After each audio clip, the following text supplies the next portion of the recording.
तुंडरे शिव पंचाक्षर कांधरे काउरीर भार एही बाबा नाम धरी कहीं केते दूर भक्त मैंने आसी था बाबा मथारे पानी ढालिबा पई। आमे अच्छु कटक जिलार ऐतिहासिक सर्वपीठ बाबा धवलेश्वर पीठरे एटी बाबा केतेबेले रीतिनीति थिला कौन थिला पूजा सीधा सर आलोचना करी।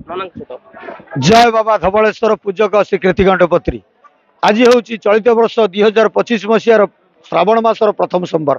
कहीं धवलेश्वर पीठ नाही नथिबा भिड़ देखा यही दिन को श्रद्धालु भक्त मैंने अपेक्षा करता कौ दिन श्रावण मास पड़ो आम स्वहस्तर बाबा मस्तक जलार्पण करूँ।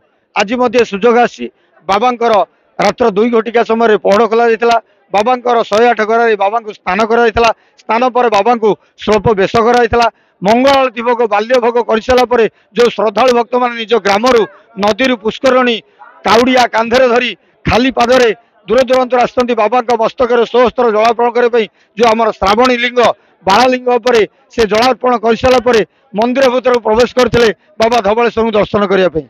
बाबा होती डाकिले ओ कोला ठाकुर कला अंडीरा बाछुरी धड़ा होकर नामकरण बाबा धवलेश्वर।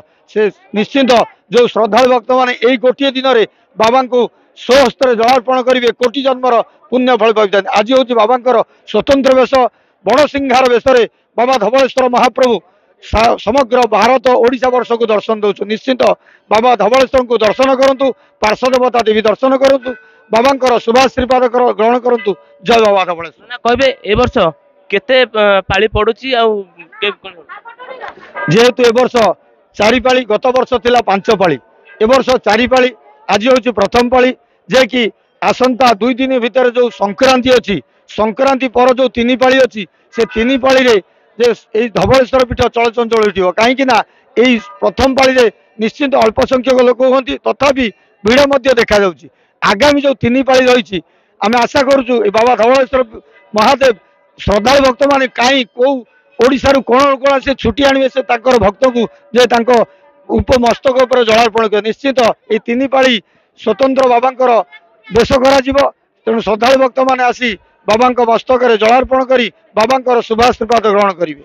शुणुले बाबा रीतिनीति केवल केते पूजा आरंभ होता बाबा महिमा विषय आम सहित अच्छा जड़े भक्त माँ अच्छा माँ बाबा जलाभिषेक कौटू आसी। ओम नमः शिवाय मु नयागढ़ आसी फास्ट टाइम जलाभिषेक करुँची बाबा महिमा बहुत शुणी बहुत माने एत दर्शक को देखिकी भी बहुत माने भक्तिभाव बहुत बढ़ीगला। प्रभुंर माया अच्छी प्रकृत में एत वर्षा भवन भी भगवान केते बाटू आसिक समस्त जल नहीं भगवान समस्त आशा पूरण करते। जड़े माँ अच्छा सहित धवलेश्वर भुवनेश्वर बाबा जलाभिषेक खुशी लगला केते विश्वास अच्छी बाबा पर तो बहुत विश्वास आमर अच्छी आम छोट बेलू बाबा को बहुत विश्वास करूँ बाबा जहाँ मागिले बाबा दियंती आ प्रथम थर मु आसवा बाबा जड़े बहुत भल लगे।